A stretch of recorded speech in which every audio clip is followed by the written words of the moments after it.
some announcements before I introduce our distinguished authors. The book sale, just because of space, are in the library, and refreshments are in the library. And those of you who have read Jamila's book, Jan Healy, who's the new hospitality chair, has done 4 or 5 recipes that come from the book. Yes. So, 7-Up cake, is that what? There's a 7-Up cake. There are Mr. Marvin's pies. It looks like a peach cobbler and a pecan pie. And Raymond's favorite chocolate-covered raisins. So it looks delicious. So, Jan Healy, where are you? Yeah. Back there, the new hospitality person. Thank you.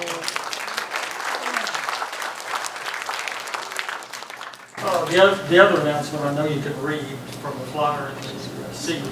2 weeks from today is one of America's most distinguished Civil War and American history historians.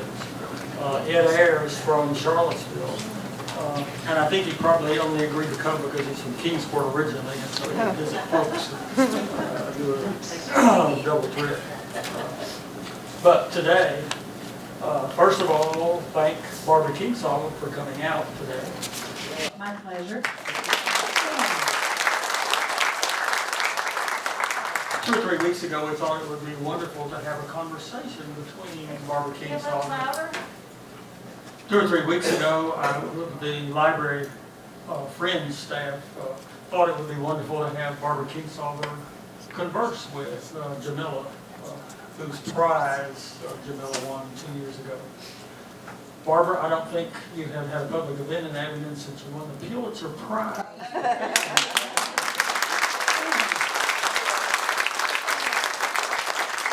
So obviously, congratulations on Thank that. you. Jamila Minnicks his family is from Alabama. She grew up in Illinois, went to the University of Michigan, law school in D.C., at Howard and Georgetown.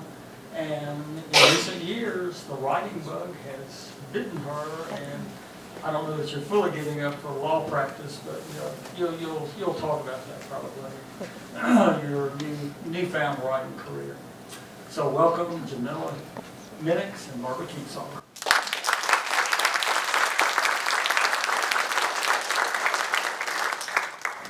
Thanks, Ben. I am tickled. I'm delighted to be here today. Jamila and I first met by telephone 2 years ago or so. It was February 11th, 2021. A text message at approximately 4 o'clock. When I made the most fun phone call of my year to tell Jamila that she had won the Bellwether Prize, her manuscript had won, and that it would be published by Algonquin. And I have I always enjoy making that call, and I love getting to see these writers become published authors and to track their progress. But it's a special treat for me to get to be here in conversation and to really meet in person the person behind, the writer behind this wonderful book, a book that I really love, Moonrise over New Jessup, and that's what we're going to talk about. And I guess I'll start by asking, would you like to just not necessarily summarize, but just tell this audience what your book is about and why you wrote it?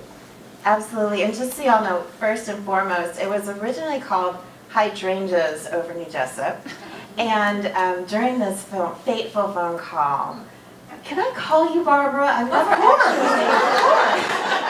It just doesn't. So Barbara said, "I love the book. The book has won." She said, "But the title. We need to do something about the title." Did I say that? You did. If I did. Not in the beginning, no. At first you said you loved the book, and then you said, "But the title." So that's one of the very many reasons it became Moonrise over New Jessup. But Moonrise over New Jessup follows the story of Alice Young, who is a young black woman who moves to an all-black settlement in 1957, Alabama. My family is Alabama since before Alabama was Alabama. And so I wanted to write a story about places like where my folks came up and had their own, these sort of thriving parts of town, these communities, and sort of based on the 1,200 black towns and settlements that have existed in this country.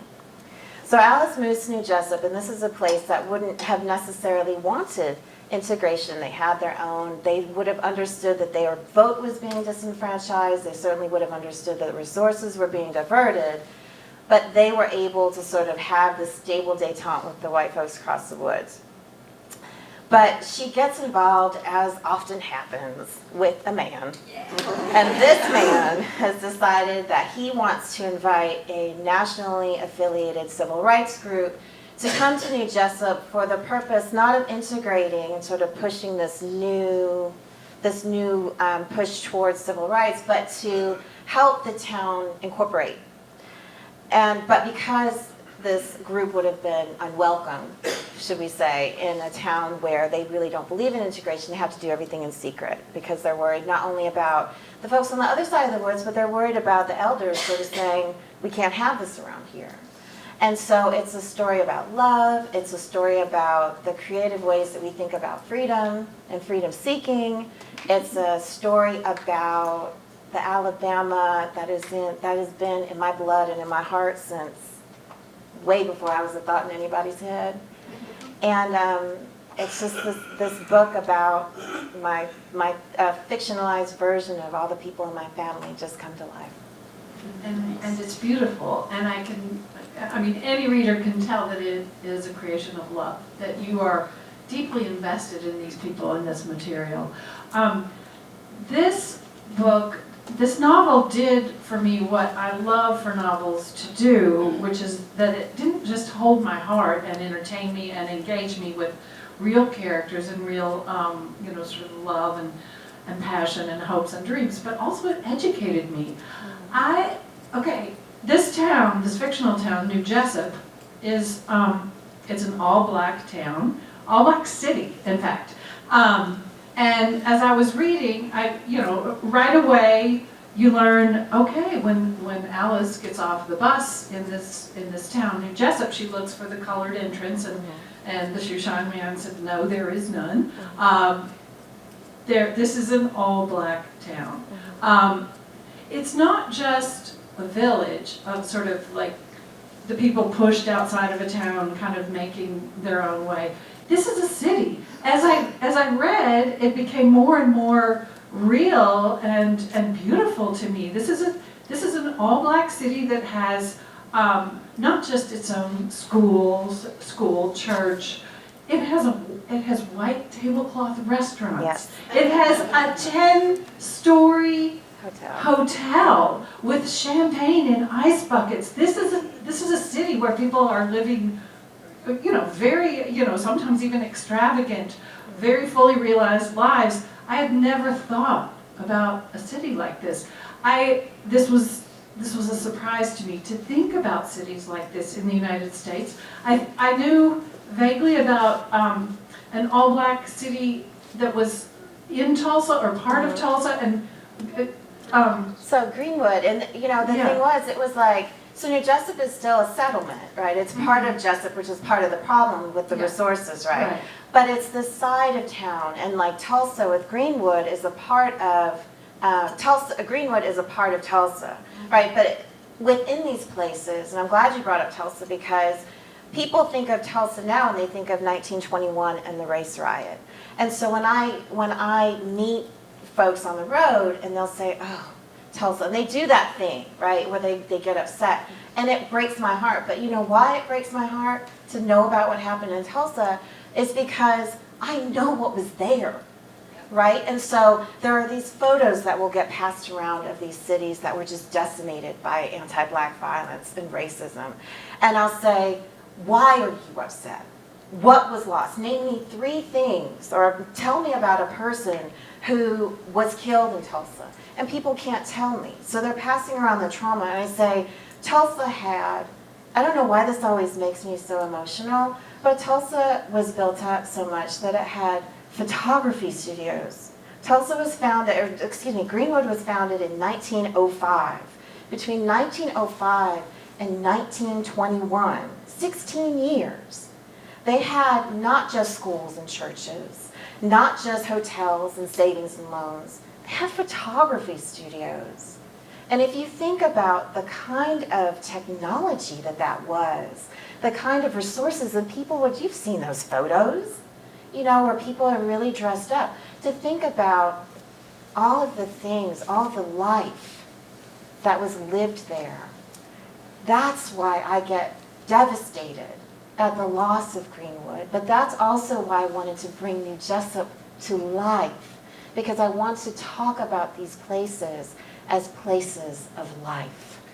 Life and creativity and beauty. Yes. I loved that Alice works in a couture dress shop Yes. where this woman who runs the very proper Miss Vivian, is that her name? Miss Who Vivian. runs this dress shop, and she designs high fashion and you know, just the creativity and artistry. And so by inviting us into this really richly developed world, as I read, I understood how a person could live in this city, this all-black city, and be absolutely opposed to integration. Yes.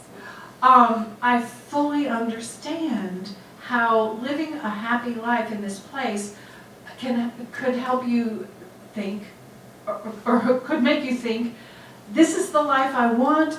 Integration is sure to bring trouble. If we have to bus our kids over to their school, their kids over to our school, our, you know, mixing is going to be devastating. And, you know, they thought so correctly. What surprised me was to learn, well, that new thought, but also to learn that some important leaders of the civil rights movement of the time, Booker T. Washington, for example, was very much opposed to integration.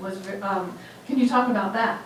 So Booker T was born enslaved, and he was born into a system of chattel slavery where he really believed this sort of idea that everything is better for white people, which obviously during slavery it was.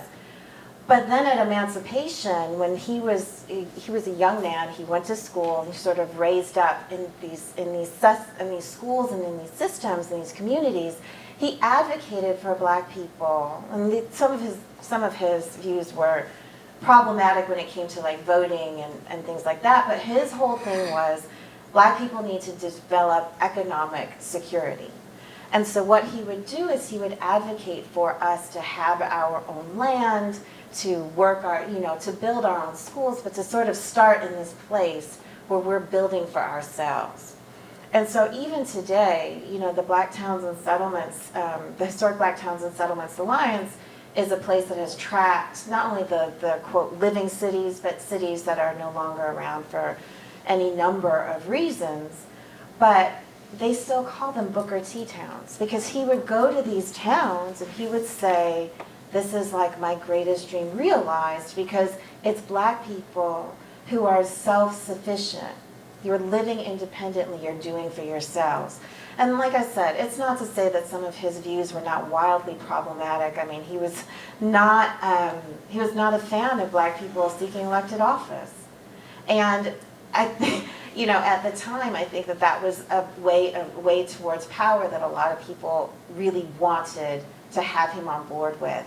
But in this one very discreet way, he was trying to find creative ways for black people to find independence on soil in a land that was not our ancestral homeland, and certainly a place where anti-black violence and racism was rampant. And so, you know, I think when we were talking a little bit about this idea of freedom seekers, there are conversations to be had about the imperfect ways that we all seek freedom and what that looks like. And I think that should be a conversation around his name and around so many others that we talk about in sort of these archetypal ways. Exactly, and I think that's really valuable in modern times when it's very easy to get pulled into a notion of activism that is sort of, I want a perfect world or no world at all, and if you accept anything less than my vision of, you know, of ideal perfect liberation, then you're settling for less and you're a bad person. It's really frustrating, and I really value this book as an entry into the conversation about how there are many paths to a better world, and it's impossible to judge from a place of privilege how important it can be for another person simply to find safety, simply to find a happy life without fear of daily fear of assault or loss. Were you thinking about that when you wrote the book? I was, because, I've been on tour now, what did we say, 15 months? I'm so sorry. No, and it's a blessing, and I'll tell you, it's been an absolute blessing. I'm so grateful that y'all continue to read and visit with Alice. The pies and the Raymond's little chocolates, I'm so honored by that. I'm so tickled. I was like, is there going to be a pig roast out here? Now that would be a feat. But we wouldn't want y'all to dig up the library. But I think what happens so often is, on this journey, people have had sort of these absolute ideas about what somebody else should be doing. But then when I pose the question, what is freedom to you? What does it look like, smell like, taste like, sound like to you? It's like I said, my family's Alabama since before Alabama was Alabama. My family's a hunting family. My family's a fishing family. My family owned businesses and grew food in the land, right? So when I thought of all the things that freedom means to me, and what it looks like, what it feels like to me, that's why I was able to write Miss Catherine's Garden, right? Because there's a physical place where I could go. But too often, and this is not a pop quiz, so don't be worried, but I do ask people, what does freedom look like, smell like, taste like, sound like to you? And not in this position of this opposition to something. Don't tell me what you're fighting against, but once you get past all of the opposing forces in your life, you get through the destination or get through the journey and you go through the fire, what's there? Where are you?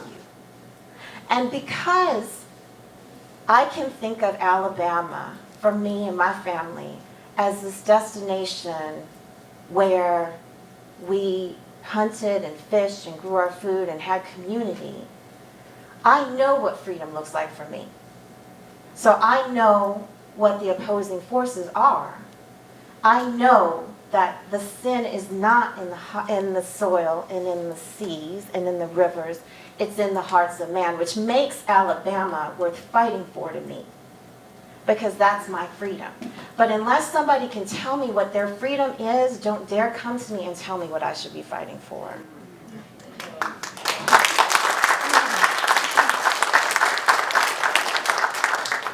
That is so beautiful. That's and true. I think that you would find a lot of kindred spirits here, where people love the land and love their gardens, and know what it means when you say it's grits o'clock. Oh, yeah. I love reading that. I love the food in this book, and the gardening and the soil, and it really spoke to me so beautifully. Now, I want to talk about writing and process, because when I first read this, it was a manuscript, and we always judge the manuscripts blind, so there's no name attached. So I read this without knowing whether it was written by a man or a woman, old or young, and I'm always so delighted to finally, after we've chosen a winner, to find the person who's attached, and they're always wonderful. But I read it in manuscript, and then after it was published, I read it again. 2 different books. Yes. I mean, not really. It's the heart of the book is still there. It still means the same thing. The setting is the same. The characters are the same. The plot is what changed quite a lot. The plot changed, and every time, I'm talking to Barbara Kingsolver, so I'm thinking, you'll have to bear with me, but for me, I feel like every day I spend with a story, or I write something else and I come back to it, I grow as a writer. And so it couldn't have been the same book, because I wasn't the same writer. by the time I got to publication, we got to like last past pages and everything, I was a completely different writer trying to tell a story that did honor to my family. And so I was very mindful that every craft choice I made had to do that. Is there anything else about, how long did you work on the manuscript? Before I sent it to y'all? Well, before, and then from learning that you'd won, and then working with Kathy Porries at Algonquin to publication. I'm just, kind of a timeline and kind of what parts of it were best and worst and whatever. So I started the book, and I just know this because I just finished another project. I started the book on June 1st of 2020. The manuscript was due September 1st of 2020. So I found out about the Bellwether Prize on August 1st of 2020. So I'd finished the first draft on August 1st, found out about the Bellwether Prize, and said, oh, I guess my book could qualify, so let me polish it up a little bit and I'll send it in. Because my mom used to say nothing beats a failure like a try, right? So the worst thing that I could do, well, the worst thing that was going to happen was that Barbara Kingsolver was not going to call me and tell me I won, right? But so the first draft, or I guess second draft, came together in about 3 months. And then That's amazing. well, because I don't know how you feel, but when there's a book that's just on your heart, like even the book I'm working on right now, I struggled with that book for a long time because I couldn't connect with it in a way that I felt was honorable to the people. And now that I'm writing it, I'm like, I can't get them to be quiet. I'm like, okay, you wait, just wait. But then after I turned it in, I said, okay, I'm going to go and I'm going to work on some other things because I had some short fiction I wanted to submit. And so then I found out that I had won, and I said, oh, well, I never even planned to publish this book. It was literally supposed to be a book that was like a fictionalized story about my family. I was just going to ride around Alabama saying, look, y'all, I self-published this book. And I was like, oh, now this got serious real quick. So then I worked with Kathy about a year and a half. We went through a couple of drafts, made some pretty good changes, and here we are. I loved seeing that metamorphosis.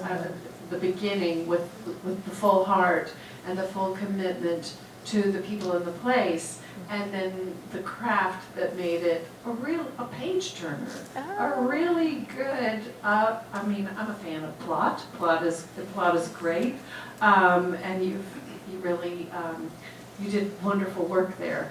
I'm curious, what else? Now that you are officially an author and a writer, you were a writer always. But now you're a capital W writer. What else are you writing? What else have you written? And what are you working on next? So I've written a bunch of short fiction. Everybody say hi to my agent, Duval. I got to be very honest because she's going to be listening very intently to what I tell you. I am working on a new novel, also set in Alabama. And the reason I wanted to stay in Alabama was because, my short fiction is largely either Alabama or the diaspora of Alabama, because obviously we went all over the place with the Great Migration. But this new story is set in a fictional Mobile. I don't know how many of y'all are familiar with Mobile, Alabama? Gulf Coast, anybody? Yeah, so this book is set in a fictional Mobile. It takes them from Cheese Bend, Alabama, which is home to some famous quilters. Also from Africatown in Mobile. So that's that novel, and I'm very excited about that. And I've been dabbling in different forms of sort of working with making the supernatural natural, because I think that there is I think we live in a world that just has so much magic and mystery, and trying to find ways to incorporate that on the page. I've had some short fiction that's been published that I know an editor, she said, you know, making the supernatural mundane is just not really, you know, it wasn't her thing. And I was like, great, that's fine. But, you know, I feel like we all live in this world where we can't explain everything. I'm a person of faith, and so I embrace mystery, and so I write about it. So that's sort of what my short fiction has been, sort of what my novel is trying to embrace. It sounds wonderful. Would you like to be a reader? Of course, of course. I'm circling back a little bit to what we were talking about before these towns. I heard you say 1,200 towns. I'd love to hear more about those 1,200 towns and about the research that you did that went into this book. Sure. So there were approximately between the late 18th and as late as 2019, with Freedom, Georgia, there were about 1,200 black towns and settlements. So it could be, you know, a city block or two in New Orleans where a family owns like a whole block or something. And that would count as a settlement, right? It's like a small group of black people who are sort of living together. Maybe they have like a church or a school or something to sort of center the community. But then, I don't know how many of y'all have ever heard of this writer named Zora Neale Hurston. So she was born in Navasota, Alabama, but she was raised in Eatonville, Florida. And so Eatonville is largely credited with being the first fully incorporated black municipality. The second is a place called Hobson City, Alabama. I don't know if y'all noticed, but I'm like, I will say Alabama a lot during my talk. But Hobson City this year will turn 125 years old. So, these towns have done what they tried to do in New Jessup, where they wanted to incorporate and had, you know, have their city councils and sort of try to find different ways to deal with the anti-blackness and sort of the voter disenfranchisement and all the things that they were dealing with in unique and creative ways. And so these settlements could be, they could be places where even if you were going, quote, into the world and you were working in somebody's kitchen or you were working I'm dealing a lot with like longshoremen right now. So they're working for shipping companies and you're going to work and you're sort of taking everything that the world is giving you. You have a place, to your point about safety, you have a place to come home and be home and to be loved on and cared for by the people who are your community. And so with all of these places, a lot of them have gone away. Dulles Airport was home to one. The National Arlington Cemetery was home to the first one after emancipation in Washington, D.C. Georgetown in D.C. was one. You look all over the country, but you know, it's not just south of Mason-Dixon, y'all. I mean, Central Park was two, and alone, Seneca Village and York Hill in New York City. So, and like Bruce's Beach, there are a whole bunch of like recreational areas, like all these different places where black people could go and be free and have, not a perfect utopia, certainly, but where the one thing they didn't have to worry about was happy life, where they could have a happy life. And Yeah. the comfort of not feeling the condescension of people who just looked at them as other. Well, and also it's like where we could be free to be like, Alice doesn't get along with everybody in the book. Of course not. You know, and She's human. she's human, right? And it's a first-person narrative told from Alice's perspective. So if you think about it, if Patience told this story, it'd be a very different story. Patience is another character who's She's like tough, Alice's a nemesis. tough cookie. So, but they're free to have that. Free to have those differences and to love on one another, but also to contradict one another. For authentic reasons, not for fake reasons, but for authentic reasons of human interaction and not prejudgment. So these spaces provide such, and I don't want to talk about them in past tense because they certainly provide so much of the inspiration for the work that I'm doing. Toni Morrison always talked about how people asked her at some point, when she wrote Sula, so she's 3 books in, and somebody said, when are you going to do the interesting work of writing about black people versus white people? Like, our lives can't be complicated and full without this sort of constant opposing force of whiteness as the thing that makes the book interesting. I've had people say about New Jessup, nothing really happens in the book. And I'm like, but I think people are conditioned to think that if it's a book about 1957 Alabama, that there has to be some major anti-black trauma, violence, something, so that the book can have some sort of veracity or credibility. Yeah, there has to be marching in the streets, there have to be riots, because that's pretty much all the history we've gotten. That's and that's the value of a novel like this that gets deeper and gets into real life. Why write a novel about your family? I mean, you've carried this love and these stories, these family stories, all your life up until the time you wrote this novel. Why did you decide to make it a novel and not a memoir? Well, first of all,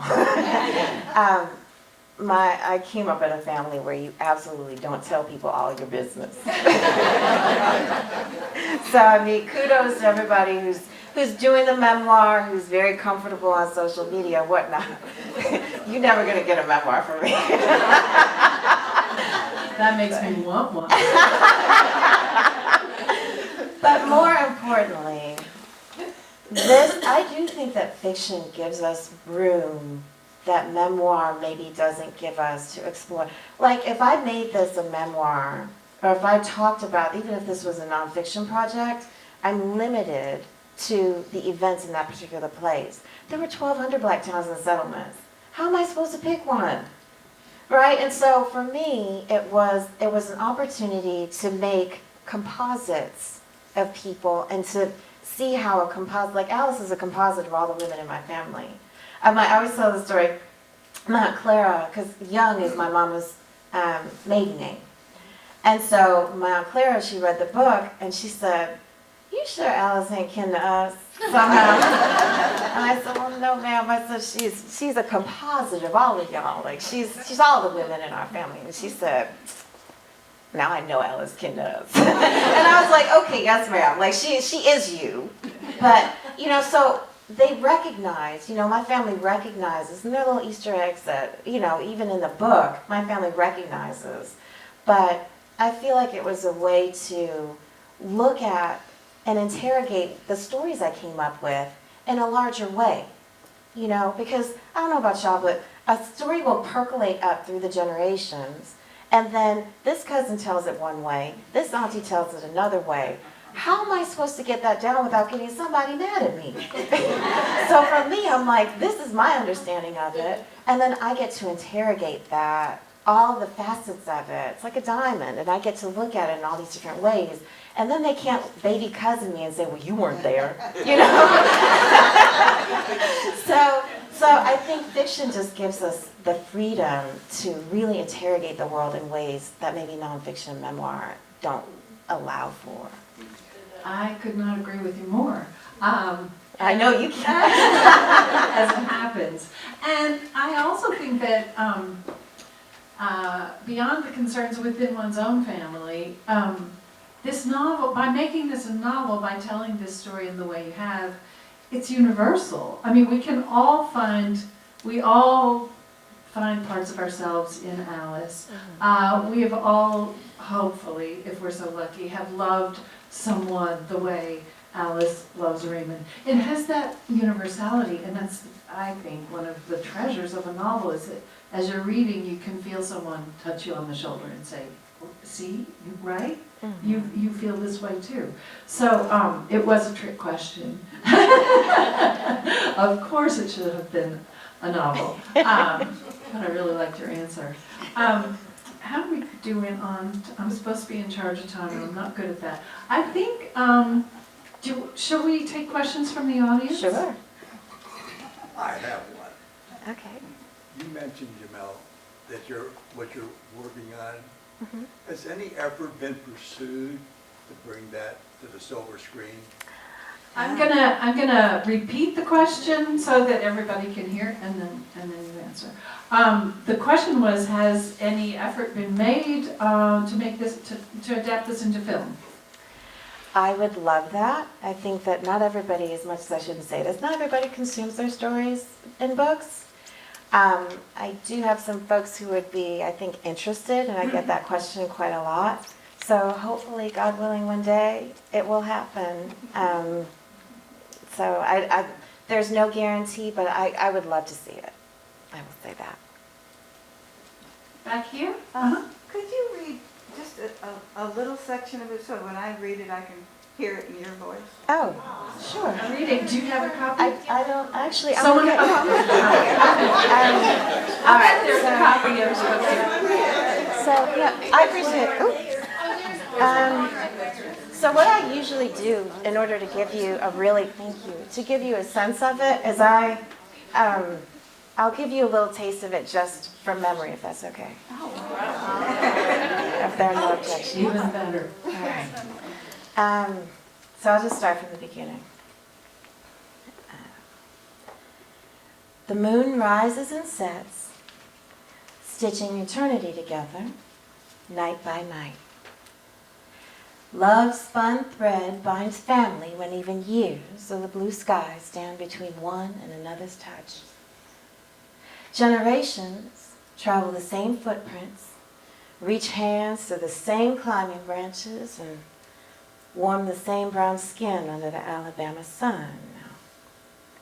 Maybe family brings to mind maybe family brings to mind blood. Maybe marital relations, and it's easy to understand that way of thinking. But love by my hands tethers generations to generations, as well as kin by skin, in this place where all in me and of me can thrive. But even the strongest thread will snap with constant tension and no slack. The heavens overflow with memories lost. So, as life requires, I hold taut and I give. In some ways, my people know, but in some they never will. But in all ways, my moon rises and sets for family. Thank you.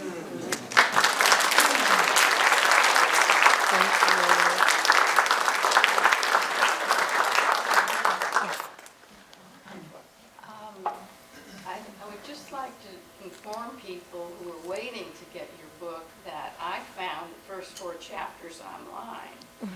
And I want to say that the writing is just exquisite. Oh, thank you. I hated that I didn't have the rest of it.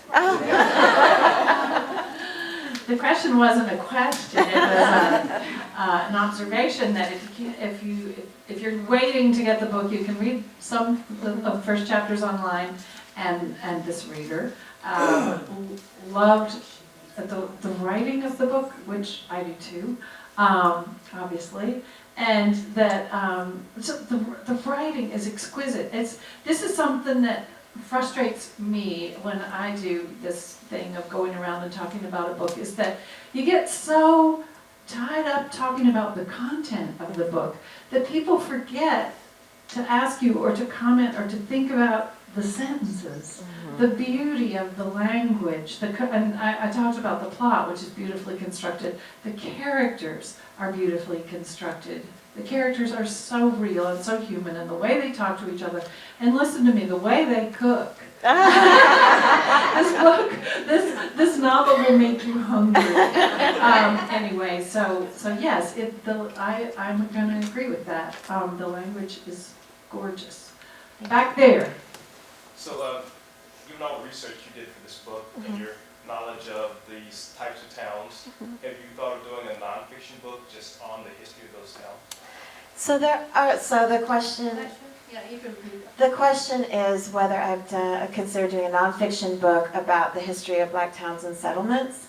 There are some books out there right now.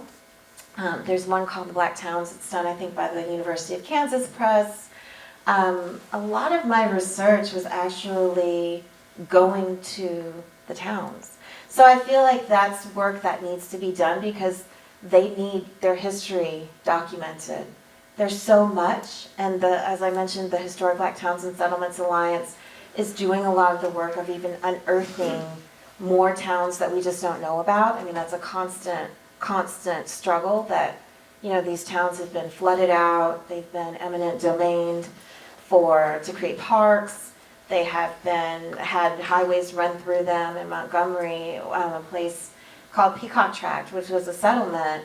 It's literally where the march from Selma to Montgomery came through, and now I-65 runs through there.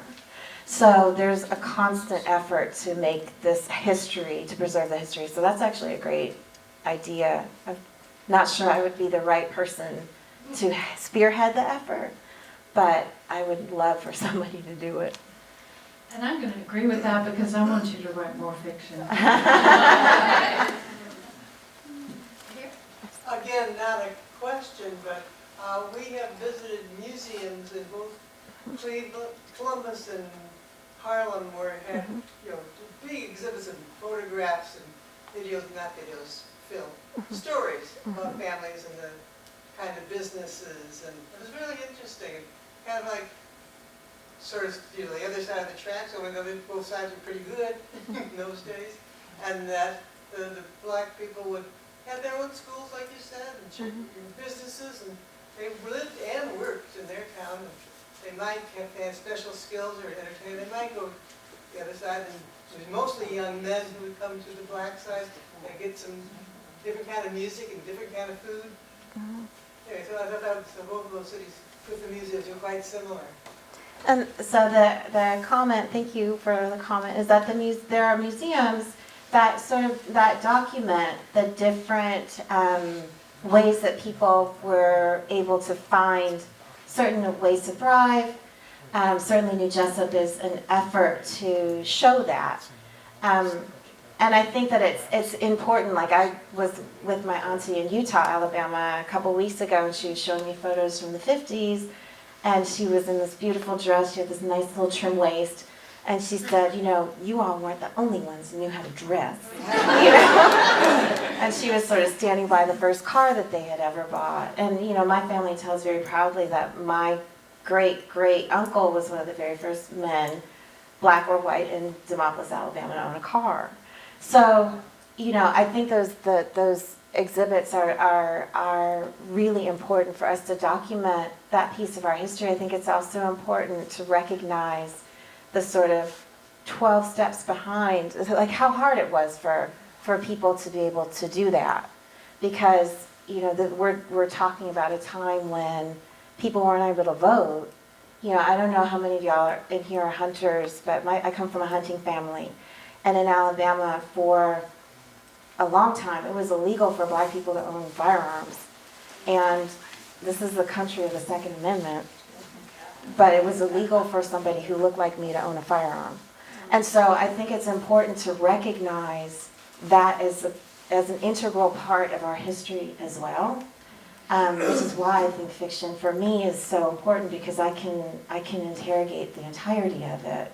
But, and then to see people in pretty dresses and driving cars, and to say, for me, that's, I think resilience is getting this thing about, this word resilience is becoming sort of a bad word to people. But I'm like, my family, my people are resilient, and we're able to do that despite what was going on. And so it gives me pride, but it also gives me a legacy to build on. So thank you for that observation.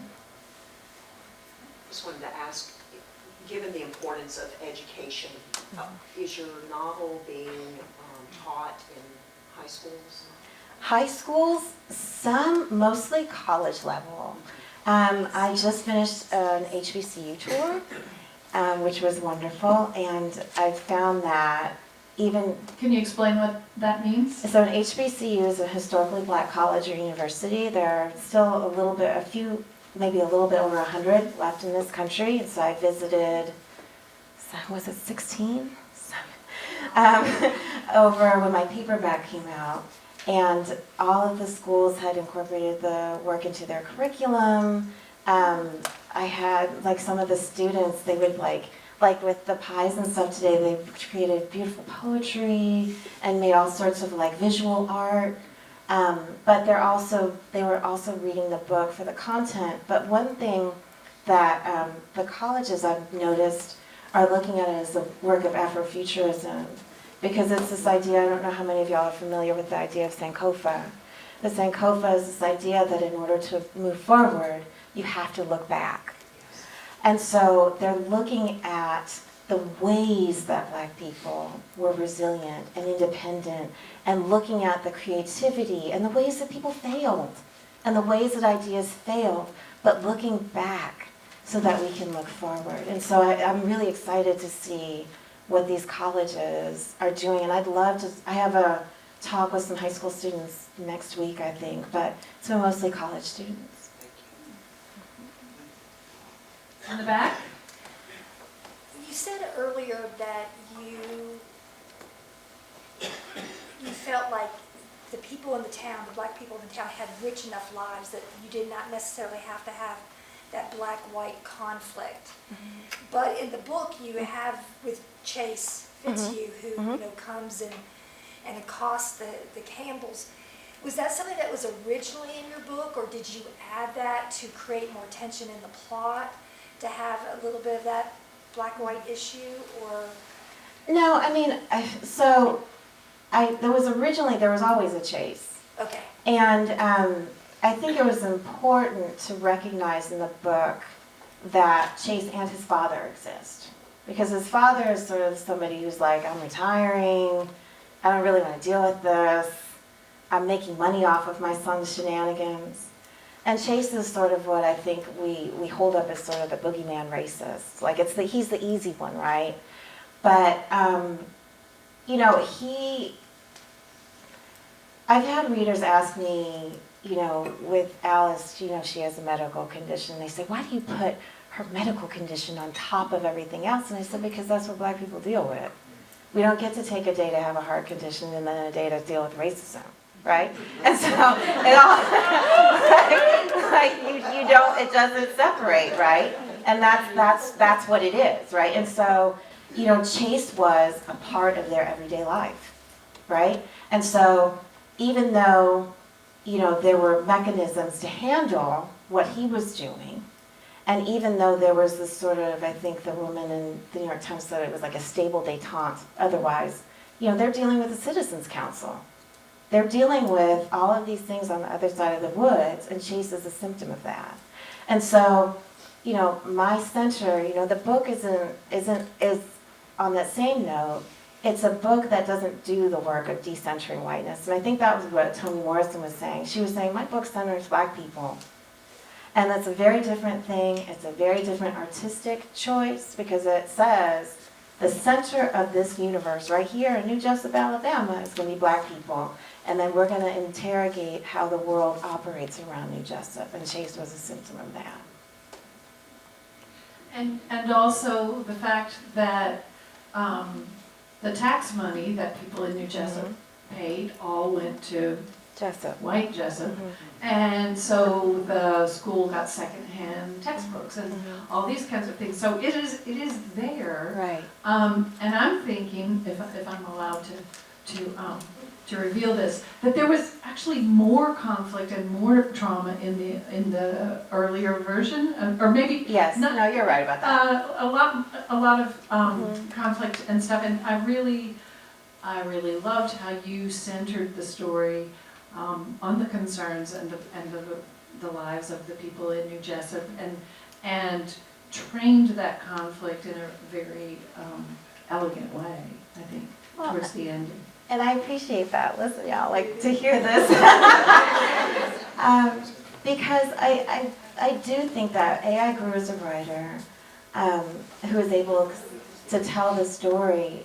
But also, I had to really think about how this sort of white supremacy and the way that certain things happened in this country affected my ability to write the story, right? Because I live in this country, I live in a world where we deal with these things. And so I had to really, every time I made a craft decision, I was like, am I centering black people or am I decentering whiteness? Every craft, like, how many craft decisions do you think go into a book? A million. A million! So I had to ask myself that a million times. And so over the course of really refining the book, I think that's why so much of it is different, because I had to think about the approach. And that's why now it's not easier. I would say I'm still asking myself those questions, but I'm definitely training myself to be mindful of the perspective. And that's changed the entire way I write. Beautifully. This is Barbara Kingsolver, y'all.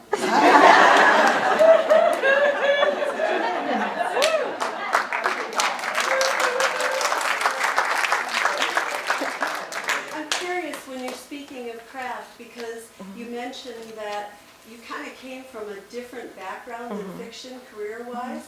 And so I'm kind of curious, who were present company excluded, of course, who were your inspirations and who really helped you to learn to shift your writing to that specific type of fiction that you're writing, and then to question all those craft decisions along the way? That really comes from Zora Neale Hurston, Toni Morrison, James Baldwin, or some of the, like Langston Hughes. I was reading a lot of like Harlem Renaissance poetry, because the Harlem Renaissance poetry, if you read it, it really does talk a lot about trauma, but they're poets, and so they're doing it in a way that is telling their story that really hits you in your heart. But also, like, I read 100 Years of Solitude. That book breaks every craft rule. You can't, it really, really does. And a lot of grammatical rules as well. And it's one of the most beautiful novels ever Oh my written. gosh, y'all are reading Lisa Wingate's Before We Were Yours, for some of y'all I think in here. Absolutely beautiful book. Absolutely beautiful book. I read, let me think, there were so many books that I've read. The Prophets by Robert Jones Jr., and Heavy by Kiese Layman, and of course Everything by Jesmyn Ward. There were just so many different people who influenced me and said, I can tell a story, like the language in the book is language I grew up hearing. There's a line in there where Mr. Marvel said, Raymond, didn't nobody ask you to stick your bill in, son? And it's like how my uncle used to say, you need to stay in a child's place. Right? Like this is grown folks talk. You don't need to be in this. But I just felt like there were so many storytellers in my life and so many books that I could just go list for days that just influenced the work. Good question. Beautiful answer. And I also just want to comment that you're looking at two novelists who studied something completely different other than writing in school, the law, and in my case, biology. And both of us learned to be writers by reading. Absolutely. Which is just a little reminder of how important it is in this library to be a reader. Whether you want to be a writer or not, be a reader. I don't have to tell you all that. How are we doing? I think we have time for maybe one more question over here. I was very interested to hear that you were thinking of including as a subject matter in one of your future novels the quilts of Gee's Bend, because I find those absolutely incredible. And I know that they were, I think they were sort of discovered, but people up north wanted to take somebody and say, now make 100 of those. And said, no, we don't do that, we don't do it that way. So just the whole idea of their creativity and out of necessity, not having anything warm. So it was really beautiful. I love that. That could make it cool. And that, a fun fact about Gee's Bend, so every year they have a May Day festival and parade. So I went there last year, and one of the famous quilters from Gee's Bend is a woman named Lucy Mingo. And so we met her son, who invited us over to her home so we could go and see some quilts that had never been sold. So we go over there, and her brothers are on the porch, and Lucy Mingo is in her 80s, her brothers are all in their 80s. And you know when you go to somebody's house, I don't have to tell y'all, you go to somebody's house, it's who are you and who are your people, right? And so one of the men asked me, he said, who are your people? And I said, my people are the Young family out of Demopolis, Alabama. And he said, what do you know about some O'Connor Young? I had never met this man before in my life. And I said, sir, you mean O'Connor Sr. or O'Connor Jr.? And it turns out that Lucy Mingo was born Lucy Young. And so I might be kin. It's one of those things, you know, you talk about embracing the mysteries of life. Lucy Mingo and I might be kin. And to think that I could be related to somebody who created some of the most beautiful artwork I've ever seen in my life. And did it, like she said, I did it, I started quilting to keep my babies warm. So that just makes my heart skip a beat to know that somebody who embraced a talent and a gift and her resilience did something and created something that's going to be it's going to be a legacy for generations to come. I think we're getting the nod. Are you going to say the benediction? Thank you, ladies. Thank you.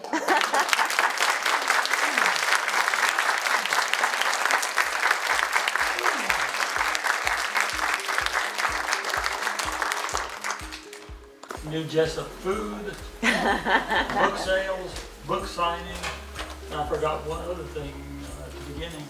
David Radford is videotaping this, so it'll be on the library's website. David, when? This week? This week. So you can have friends watch it, or you can watch it again. Let's adjourn to the center of the library. Thank you.